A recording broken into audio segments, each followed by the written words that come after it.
지금 이제 역대기는 하지 않을 예정입니다. 그래서 열왕기하고 역대기가 같은 흐름으로 이제 가기 때문에 특별히 언급할 만한 것, 네, 네, 별로 없어요. 그러니까 여러분들이 이제 역대기는 네, 개인적으로 한번 읽어보시면 좋을 것 같고요.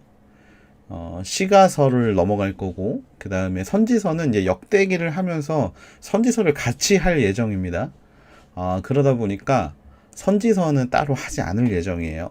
그 부분을 좀 여러분들이 기억을 해주시면 좋을 것 같고, 7월 셋째 주가 될 예정입니다. 시즌 3로 신약을 시작을 할까 생각 중이에요. 시즌 3 때 다시 한번 좀 듣고 싶은 지체들을 좀 모집을 하려고 생각 중이고, 여러분들이 좋아하시는 네, 우리 또 전도사님을 조금 더 많이 출연을 시킬 생각을 하고 있습니다. 네, 그래서 좀 지루하지 않게 제가 조금 지루하잖아요. 재미도 없고. 그래서 조금 지루하지 않게 뉴페이스를 조금 등장시키는 방법으로 어떻게든 뭐 최대한 그런 부분도 신경을 쓰겠습니다. 네, 우리 희석 씨는 아직 사사기면 많이 따라왔어요. 많이 따라왔고, 천천히 오세요. 천천히 오시면 될 것 같고, 모두가 이 속도로, 가는 게 힘들 거라는 거 잘 알고요. 그렇기 때문에, 이제 잘 따라오는 걸 원하는 게 아니라, 이거는 기록입니다. 기록. 이 코로나 시대에 우리 하늘 공동체가 그래도 성경을 좀 읽으면서 보내왔던 기록이라고 생각을 하고 남기고 있고, 누군가가 필요하다라면 언제든지 열람할 수 있도록 또 준비하는 거기 때문에, 네, 그렇게 진행을 하는 거니까요. 포기하지 말고 네, 따라와 주시면 좋을 것 같아요. 3주 만에 다시 시작하는데, 되게 기쁘네요. 네, 즐겁고, 또 어느 정도 쉬었으니까 또 충전도 했고, 오늘 열왕기 하 1장부터 오늘 14장까지입니다. 근데 1장부터 14장까지인데 14장에서 끝나면 안 돼요. 여러분들 더 읽으셔야 될 것이 있습니다. 그거를 다시 한번 말씀을 드리고 오늘 성경 공부를 시작하도록 하겠습니다. 광고 다시 한번 드리면 7월 셋째 주부터 네, 신약을 시즌 3로 시작을 할 예정입니다. 시즌 3라고 하는 이유는 네, 교회에서 방학 동안에 특강을 하라고 하는데 네, 저희는 지금 제가 이게 언제 끝날지 모르겠어요. 한 12월에 끝날 것 같은 느낌인데 12월까지 진행을 해야 되는데 중간에 또 다른 특강을 하기가 좀 힘들어서 요거를 네, 그 특강 형식으로 진행을 하려고 합니다. 그래서 사복음서 정도 사복음서를 들을 수 있도록 여러분들한테 따로 사복음서 관한 거를 한번 준비를 해볼 테니까요. 여러분들 조금 같이 그것도 좀 주변 권면해서 한두 번만 3번 지금 시리즈로 3개 정도 생각을 하고 있는데 그거 같이 듣자고 좀 권면을 해주셔가지고 하면 좋을 것 같아요. 네, 그러면 오늘 열왕기하 시작하도록 하겠습니다. 네, 간만에 하는 성경 공부 즐거운 시간이 되기를 네, 바랍니다. 네. 자, 열왕기 하를 우리가 이제 보고 있습니다. 열왕기 하를 보고 있는데, 분열왕국, 통일왕국 시대가 끝났고, 분열왕국 시대로 열왕기 하가 시작이 됐습니다. 이 열왕기 하를, 볼 땐 대상과 대하를 같이 봐야 되고요. 사실은 이제 왕상을 할 때 전도서, 잠언, 아가서, 시편을 같이 봐야 돼요. 왜냐면 솔로몬의 저작이기 때문에 솔로몬이 이거를 어떻게 썼는지를 같이 보면 좋겠는데 요거는 따로 보도록 하겠습니다. 그래서 우리가 볼 거는 바로 이 왕하과 관련돼서 이 선지서에 대한 부분을 우리가 같이 볼 예정이고요. 이것 때문에 3주간 휴식을 취했고 여러분들에게 좀 더 그리고 잘 짜여진 각본을 말씀을 드리기 위해서 그 쉬는 시간을 가졌기 때문에 어떻게 보면 최대한 여러분들에게 쉽고 또 재밌을지는 사실 잘 모르겠어요. 쉽고 그 다음에 좀 그래서 그렇구나라는 거를 좀 알 수 있는 개연성을 여러분들하고 좀 함께 나누기를 원합니다. 네, 오늘 열왕기하 시작하도록 하겠습니다. 자, 열왕기는 핵심은요, 열왕, 네, 열왕이 10명의 왕은 아니겠죠. 네, 만국의 왕이라는 뜻이고 이 여러 왕에 대한 이야기가 적혀져 있는 게 열왕기. 그래서 열왕기의 핵심은 뭐다? 왕이다. 이것을 여러분이 좀 기억하시고 따라오면 좋을 것 같아요. 열왕기의 핵심은 왕이다. 그리고 중요한 건 왕의 평가입니다.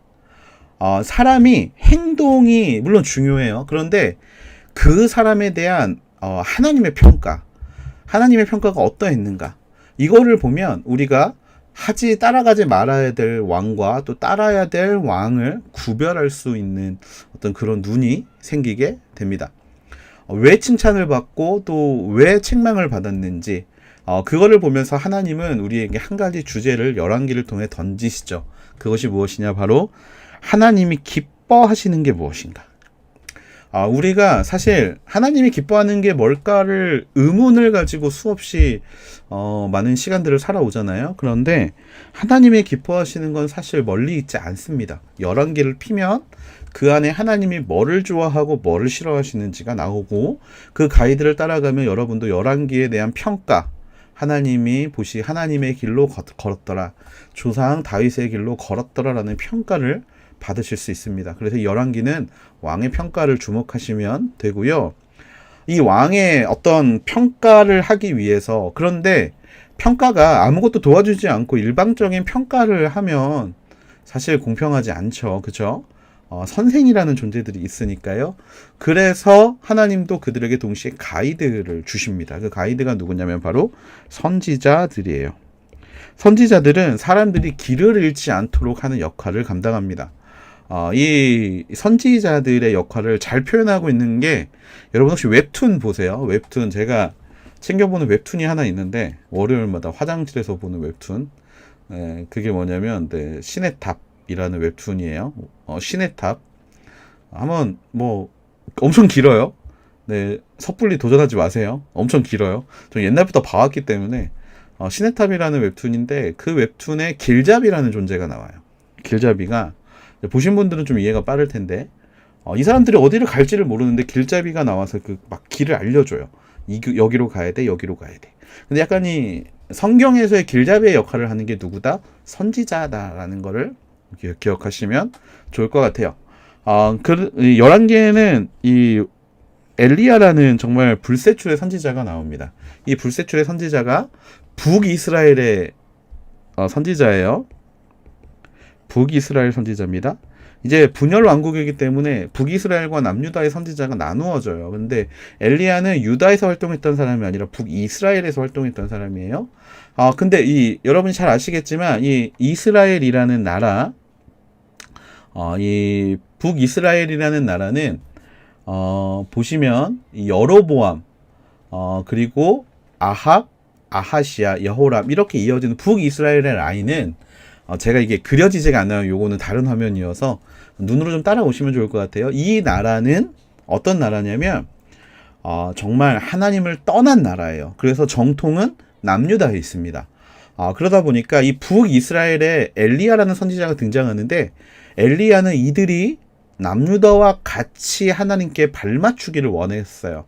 그래서 이 엘리야가 등장해서 무슨 이야기를 하게 되냐면 바로 우상과 싸우라라는 이야기를 합니다. 한마디로 열왕기하의 핵심은 왕의 평가고, 그 왕이 하나님을 따랐는가 우상을 따랐는가, 그 가이드를, 선지자를 통해서 하나님이 계속 말씀을 하시면서 올바르게 살아가는지를 보는 책이 바로 열왕기라는 책이라는 거예요. 어느 정도 개념이 생기셨을 거라고 믿고, 자, 그러면 열왕기에서 하나님이 기뻐하시는 것, 앞에서 말씀드린 하나님이 원하시고 하나님이 기뻐하시는 인생이란 무엇인가? 엘리야가 말했듯이 바로 우상을 철저히 부셔버리는 것, 망치 뿅, 망치로 때려 부시는 것, 그리고 이 우상을 부시는 존재들을 하나님은 기뻐하셨다라고 되어 있습니다. 그 흐름은 열왕기 상에서부터 하까지 계속이 돼요. 열왕기하의 흐름이 있습니다. 이 열왕기하의 흐름이 있는데 뭐냐면요, 처음에는 경고입니다. 그렇게 살면 안 돼. 그 다음에는 그 경고에 대한 깨달음. 근데 어떻게 돼요? 다시 왕이 타락합니다. 이게 반복이 되는 게 바로 열왕기하의 흐름입니다. 그래서 11개 하를 볼 때요, 되게 재밌는 게 하나 있어요. 여러분이, 네, 되게 재밌는 말이 있습니다. 정말, 네, 띵언이 하나 있어요. 띵언이. 인간의 멍청함이 가진 힘을 과소평가하지 마라. 이 로버트 A. 하이니라는 사람이 한 말인데요. 요게 좀 각색되고 번역된 말 중에, 인간은, 같은 실수를 매번 반복한다. 라는 어떤 그런 명언이 있습니다. 누가 한 말인지는 사실 잘 몰라요. 여러 드라마나 이런 데서 많이 인용됐던 말인데, 약간 그 베이스가 바로 이거예요. 인간의 멍청함이 가진 힘을 과소평가하지 마라. 인간이 가진 이 멍청함이 사실 11개에는요, 이 멍청함이 너무나 잘 드러나요. 그런데 이 멍청함 속에 우리가 빠져 살고 있다는 걸 우리가 기억해야 됩니다. 여러분, 이거를 과소평가하다 보니까 우리가 이 지경에 이른 거예요. 인간이 똑똑하다고 생각하고 학습 효과가 있다라고 생각했는데, 그게 없이 인간이 멍청함을 가지고 있었고, 그 멍청함을 과소평가하다 보니까 우리가 점점 죄인이 돼가고 있었다라는 사실을 우리가 기억하면서 11개 하를 보면 좋을 것 같습니다. 예, 진짜 시작해볼까요? 자, 11개 하의 첫 번째 나오는 아하시아라는 왕이 있습니다. 아하시아. 이 아하시아의 왕은, 근데 제가 왕을 보여드릴 건데, 여러분 이 왕에 대해서 너무 집착하지 마세요. 그냥 보세요. 이 아하시아는 들어오자마자 멍청한 소리를. 네, 이 아하시아는 누구냐면 바로 아합의 아들입니다. 아합의 아들. 이 아합, 북이스라엘 왕 중에 가장 악한 왕이 누구냐라고 하면 모두가 첫 번째로 꼽는 왕이 바로 아합이라는 왕이죠. 이 아합의 아들이 이제 아하시아라는 왕입니다. 이 아하시아의 이제 댕청함, 네, 자꾸 멍청함이라고 하니까, 네, 여러분들이 조금 듣기 거북할 것 같아서 댕청함이라고 하겠습니다. 네, 아하시아의 이제 댕청함이 있는데 뭐냐면, 첫 번째는 배우지 않는 댕청함이 있습니다. 배우지 않는 댕청함. 왕화의 시작이 되게 중요해요. 왜냐면 그 흐름이 전체를 이끌어 가기 때문인데요. 이 아하시아, 우상숭배를 합니다. 이 아하시아는 우상숭배를 해요. 그로 인해 엘리야가 질책을 합니다. 야, 어떻게 이 땅에는 신이 없어서 네가 바알한테 그렇게 네 미래를 물어보냐. 너 죽을 거야. 그런데 이 아하시아는 누구를 보고 자랐죠? 아버지인 아합을 보고 자랐죠. 그런데 그러한 아버지를 보고 자랐음에도 앞에서 말씀드린 인간이 가진 멍청함 때문에 아하시아도 망하게 되는 왕 중에 하나가 된다라는 거죠.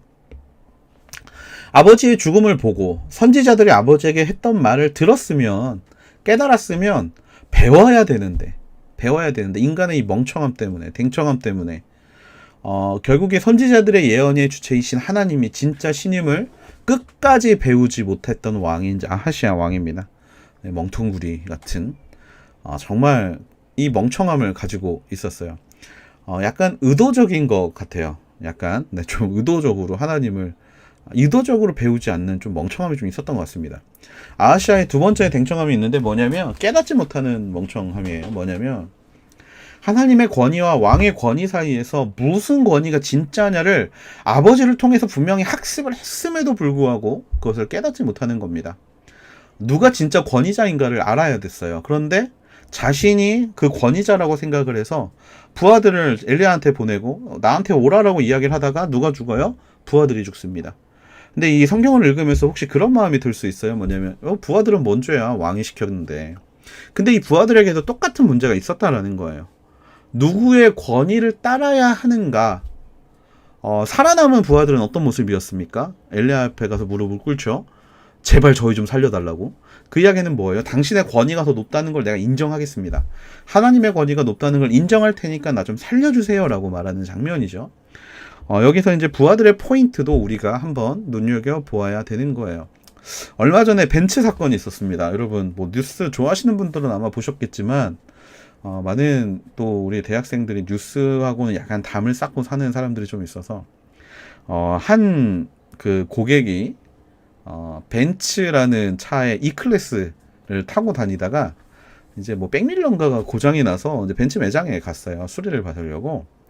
그런데 거기에서 이제 벤츠 E클래스보다 이제 높은 게 S클래스가 있는데 S클래스 차를 본 거예요. 그랬더니 그 직원이 한번 타봐도 되나요? 이거 한번 씻은 게 좀 안에서 좀 타봐도 되나요? 그랬더니 그 직원이 이렇게 말한 거예요. 이거 2억 4천만 원짜리인데 사실 수 있으세요? 이렇게 물어본 거예요. 이제 그랬더니 이제 이 사람이 너무 당황을 한 거예요. 뭐냐면 이 직원이 나를 무시한 것 같은 느낌? 약간 이런 느낌이 이제 들었죠. 상당히 많은 비판이 달립니다. 이제 그리고 조금 그 기분을 이제 이렇게 좀 접고 이제 나와가지고 또 이제 물어보는데 스포츠카 이야기가 나왔는데 이거 시끄러워서 탈 수 있을까요? 그랬더니 아니 그럴 거면 스포츠카를 왜 당연히 스포츠카니까 시끄럽겠죠. 막 이러면서 되게 빈정상하는 말을 해가지고 이제 약간 이제 그게 좀 이슈가 된 적이 좀 있어요. 근데 그거 중에 댓글 중에 제가 좀 인상 깊게 봤던 댓글이 하나 있는데 뭐냐면 벤츠 매장에 있으니까 지들이 벤츠의 권위가 지 권인 줄 안다라는 이야기를 들었어요. 이제 그러면서 많은 사람들이 좀 토로를 했던 게 명품샵에 가면 한번 만져보자 그래도 그 직원들이 굉장히 퉁명스럽다는 거예요. 근데 중요한 건 그 사람이 브랜드가 아니라 그 사람은 그냥 그거를 파는 직원일 뿐인데 마치 본인이 그 브랜드가 된 것 마냥 거만하고 막 이런다라는 거예요. 근데 이런 거를 보면서 우리가 이 권위에 대한 문제에서 참 많은 것들을 혼란스러워 하는구나라는 생각들을 좀 하게 됩니다. 왕의 권위를 받고 있었기 때문에 아마 이 종들도 여호 엘리야를 좀 우습게 봤을 수도 있어요. 뭐냐면 왕의 권위로 내가 나아가기 때문에 엘리야가 당연히 우리의 말을 들을 줄 알았죠. 하지만 그것을 하나님이 심판을 하심으로 인해서 누구의 권위에 순종해야 되는지를 알려주셨어요. 부하들에게는 왕의 권위가 없었습니다. 부하는 왕이 아니에요. 하지만 그들이 왕이라고 착각을 했던 거죠. 하지만 세 번째 보냈던 그 종들은 살아남았어요. 왜? 본인이 왕이 아니라는 것을 깨닫고 있었고 하나님의 권위가 더 높다라는 걸 깨닫고 있었기 때문에 누구의 권위를 따라야 하는가, 이 문제를 우리가 좀 생각하면서 말씀을 읽으면 좀 좋을 것 같습니다. 두 번째 포인트는 이제 엘리야와 엘리사에 대한 포인트예요. 열왕기 상을 지배했던 선지자가 엘리야라면 열왕기 하를 어느 정도 초반에 주도하는 선지자는 엘리사입니다. 엘리야 그리고 엘리사의 이름의 뜻을 보면요, 엘리야는 여호와는 하나님이시다 라는 뜻이에요. 여호와는 하나님이시다. 여호와는 하나님이시다. 이 이야기는 뭐냐면 진짜 하나님이 누군지를 알려줬던 게 바로 엘리야라는 겁니다. 엘리야. 그래서 엘리야의 사역은요, 백성들의 마음을 돌이키는 사역을 해요. 그 엘리야의 사역 중에 대표적으로 우리가 알 수 있는 게 바로 왕상 18장 21절입니다. 엘리야의 사역의 핵심 포인트 뭐냐면 너희가 이 둘 사이에서 얼마나 더 머뭇거리겠느냐. 여호와가 하나님이면 여호와를 따르고 바알이 하나님이면 바알을 따라라 라고 이야기를 하는 게 엘리야의 사역의 핵심입니다. 그래서 그는요, 어떻게 보면 진짜 하나님이 누군지 이 파워게임에서 항상 승리를 선포하는 선지자였다라는 걸 우리가 기억해야 될 필요가 있어요. 자, 그렇다면 엘리사는 누구냐? 엘리사의 이름의 뜻은 여호와는 구원이시다라는 거예요. 구원. 그래서 이 엘리사의 사역은 백성들을 긍휼히 여기는 사역입니다. 긍휼함을 통해서 그들에게 무엇을 보여주길 원하셨냐면 긍휼함을 통해서 구원을 보여주길 원했어요. 긍휼함을 통해서 구원을 보여주길 원한 거예요.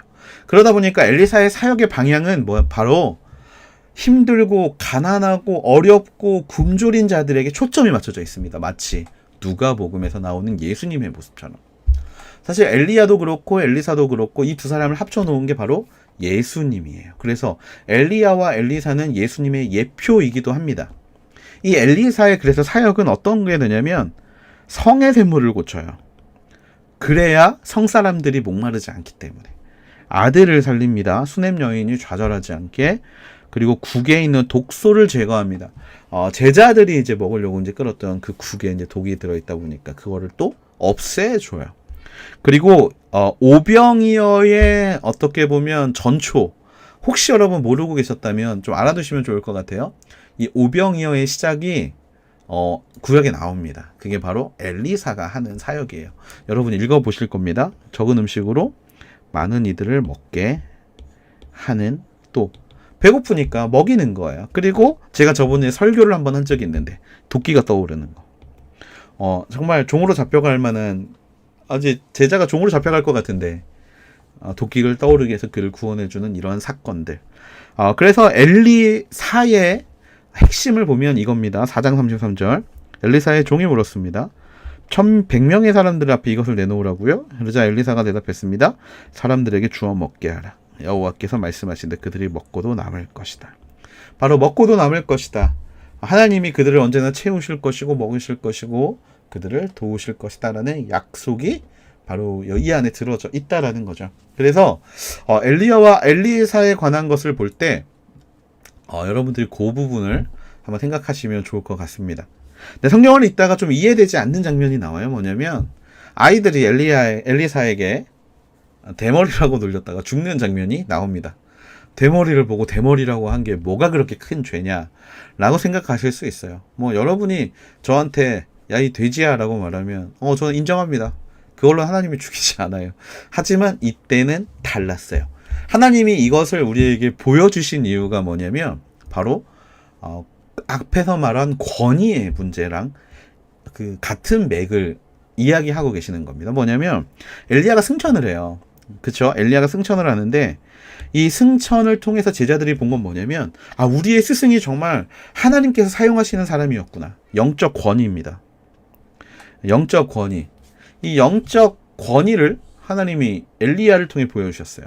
그런데 그 영적 권위를 계승받은 사람이 있습니다. 그 누구냐면 바로 엘리사입니다. 엘리사. 엘리야 스승의 권위를 엘리사가 그것을 받고 그렇다면 엘리야에게 했던 것처럼 엘리사에게도 했었어야 돼요. 왜? 하나님의 권위가 엘리야에게서부터 엘리사에게로 넘어왔기 때문에. 그런데 이 권위가 있어야 되는데 아이들이 권위를 인정하지 않은 거예요. 사실 이 대머리라고 놀린 것은요, 엘리사를 무시한 겁니다. 아이들이, 여러분 유대인들은요 절대 나이 어린 사람이 나이 많은 연장자를 놀릴 수 있는 분위기가 아니에요. 그런 분위기가 아닙니다. 굉장히 마치 유교 문화권처럼 존경하고 존중하고 그들의 지혜를 굉장히 중요하게 여기는 문화에서 대머리라고 놀렸다는 건 그냥 엘리사를 무시한 거예요. 완전히 무시한 겁니다. 그랬더니 하나님이 그 권위에 도전하는 자들을 어떻게 하시죠? 죽이신 거예요. 출애굽기에 보면 여러분 생각이 나실지 모르겠지만 고라당의 반역 사건 여러분 혹시 기억하실지 모르겠어요. 너만 하나님 아니야, 너만 하나님 믿냐, 우리에게도 하나님이 말씀하신다 뭐 이러면서 반역을 일으켰던 고라당 사건, 그걸 하나님이 어떻게 하시죠? 내 땅에 지진을 일으켜 땅을 갈라서 다 죽여버립니다. 그 이유가 뭐죠? 하나님께서 권위를 주셨는데 그 권위에 복종하지 않고 순종하지 않았기 때문이에요. 권위는 하나님이 준 것입니다. 그래서 이 곰 사건은 여러분들이 한번 권위에 대해서 좀 진지하게 생각을 해보시고 넘어가시면 좋을 것 같아요. 자, 굉장히 엘리사의 포인트 중에 정말 중요한 포인트가 있습니다. 뭐냐면 바로 나아만 사건이에요. 여러분이 이 나아만 사건은 많이 설교를 들으셔서 알고 계시는 그런 사건일 텐데, 이 나아만 사건을 통해서 하나님이 우리에게 말씀해 주시고 싶은 게 있어요. 그거는 바로 연약함입니다. 연약함. 바로 우리의 연약함. 이 연약함은요, 우리가 인식하는 연약함인 게 아니라 무의식 중에 발휘하는 연약함이에요. 인식하지 못하는 연약함. 어떤 연약함이냐면 바로 이런 연약함입니다. 나아만이 아람의 군대 장관이었는데 엘리사를 찾아오죠. 고침을 받고 싶어서 찾아옵니다. 죽을 병에 걸렸는데 그걸 고침을 받고 싶어서 찾아와요. 그런데 어떤 일이 벌어지죠? 이게 생각지 못한 이야기를, 더러운 요단강에 가서 몸을 씻으라는 거예요. 더러운 물에 가서 몸을 씻으라고 이야기를 합니다. 그러니까 화가 나는 거예요. 아니 우리 동네에 뭐 물 없어? 우리 동네에 뭐 이런 거 없어? 막 이러면서 갑자기 그 마음 가운데 분이 올라오기 시작하는 겁니다. 근데 여러분 생각을 해보세요. 고침받으러 왔어요. 근데 이렇게 하면 나을 거야 라고 이야기를 하는데, 야씨 그게 말이 돼? 라고 이야기하고 있는 장면, 뭔가 좀 이상하지 않나요? 여기에서 이제 가장 중요한 포인트가 등장을 합니다. 바로 우리의 이성으로 모든 것을 평가하면 기적은 일어나지 않는다라는 거예요.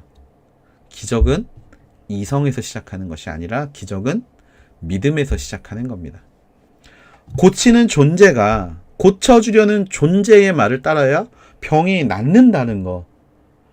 이거를 여러분 다들 알고 있잖아요. 의사가 하라는 대로 하면 이게 낫겠구나 하는데 그거에 대한 불신, 막연한 불신, 무의식 중에 올라오는 그 불신이 결국에 하나님의 기적을 보지 못하게 한다는 거예요.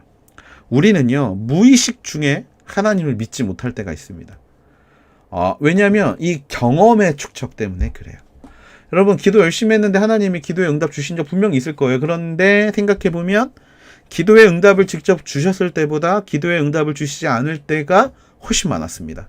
그게 바로 우리가 가지고 있는 경험이라는 거예요. 그 무의식 중에 쌓인 그 경험들, 응답하지 않음을 어느 순간 우리는 당연한 거라고 여기면서 살아가게 된다는 거예요. 그러다 보니까 그것이 우리의 이성이 됩니다. 그 이성은요, 절대로 기적을 일으키게 하는 도구가 되지 못한다라는 거예요. 분명한 것은 기적은 있습니다. 그 기적을 보기 위해서는 이성을 내려 놓아야 한다라는 거예요. 우리를 이끌어 가시는 존재가 누굽니까? 하나님이십니다. 그러면 그 하나님한테 우리가 드려야 될 건 우리의 이성이 아니라 우리의 믿음입니다. 이성으로 평가할 때 절대 기적은 일어나지 않습니다. 그것을 보여주는 것이 바로 나아만 사건이라는 거예요. 이 나아만 사건을 그래서 이 기적의 관점, 이성을 내려놓는 관점으로 여러분이 한번 보시면 좋겠고요. 엘리야와 엘리사의 어떤 이 관계 중에 가장 중요한 건 뭐냐면 스승과 제자 사이에 싸워야 되는 대상이 누구냐라는 겁니다. 이 스승과 제자가 동시에 싸웠던 대상은 바로 아합이라는 존재예요. 물론 아합은 죽습니다. 엘리야 때 죽어요. 그런데 왜 엘리사 때 갑자기 아합이 나오느냐? 이 아합이 한 사람이기도 하지만 이 아합의 핏줄에 관한 싸움이 계속되기 때문입니다. 북이스라엘의 아합 그리고 이세벨이 부부죠. 이 부부가 딸을 낳는데 그게 바로 아달랴라는 딸이에요. 아달랴가 누구한테 시집을 가냐면 남유다 여호람이라는 왕에게 시집을 갑니다. 그러면서 이제 사실은 이제 그 뒷부분의 이야기들이 진행이 되거든요. 그런데 이 아합이 상징하는 게 있어요. 그게 뭐냐? 바로 아합이 상징하는 거는 인성이라는 겁니다. 인성. 이 우리가 보통 말하는 인성이 아니에요. 이거는 하나님의 모습을 뜻하는 신성, 사람의 모습을 뜻하는 인성의 인성입니다. 무슨 이야기냐? 아합이라는 건 인간이에요. 그냥 인간 그 자체입니다. 한마디로 하나님의 존재, 신성과 싸우는 사람의 존재, 인성을 대표하는 게 바로 아합이라는 겁니다. 아합. 여로보암 때 분명히 남북이 분열이 됐어요. 솔로몬의 아들 여로보암 때, 그러니까 르호보암 때, 그리고 여로보암이 북이스라엘 왕이 되죠. 분명히 갈라졌습니다. 이 갈른 거는 누구의 뜻이에요? 신성, 하나님의 뜻입니다. 신성인 하나님의 뜻이에요. 하나님이 나누신 것을 누가 다시 합치려고 해요? 아합, 사람이 합치려고 합니다. 근데 합쳐야 되는 조건이 있었어요. 뭐였냐면 북이스라엘이 우상을 버리고 오면 합칠 수 있었습니다. 그런데 그걸 하지 않고 자신의 의지로 정략 결혼을 시키죠. 그리고 합치려고 합니다. 발버둥을 쳐요. 그게 바로 이제 아합의 이제 의미인데, 이 인성을 대표하는 이 아합의 모습을 아합의 생전에만 이루어지는 게 아니라 그 이후로 계속 되고 있다라는 겁니다. 인간들의 노력, 그리고 아합의 이 인간들의 노력을 인간들의 노력, 이 아합의 길로 가는 사람들을 성경은 뭐라고 표현하고 있냐면 그들도 아합의 길로 가더라. 그리고 누구누구의 길로 가더라. 이런 식으로 표현을 하고 있어요. 한마디로 열왕기는요, 신성과 인성의 싸움입니다. 신성과 인성의 싸움이에요. 그리고 아합의 사건은 끝나지 않습니다. 그래서 아합이 죽고 나서도 이거 이야기는 계속 돼요. 이 인성을 제가 다른 말로 정리를 해드리면 앞에서 말한 멍청함입니다. 멍청함. 그만큼 당했으면 깨달을 법도 하고 그만큼 당했으면 알 법도 됐는데 그 멍청함을 버리지 못하는 인간의 모습. 그리고 이 멍청함을 여러분 기억하셨으면 좋겠어요. 아합 망하는 지름길인 아합. 인간의 생각은 망하는 지름길이다 라는 걸 여러분들 생각을 하시면 좋을 것 같습니다.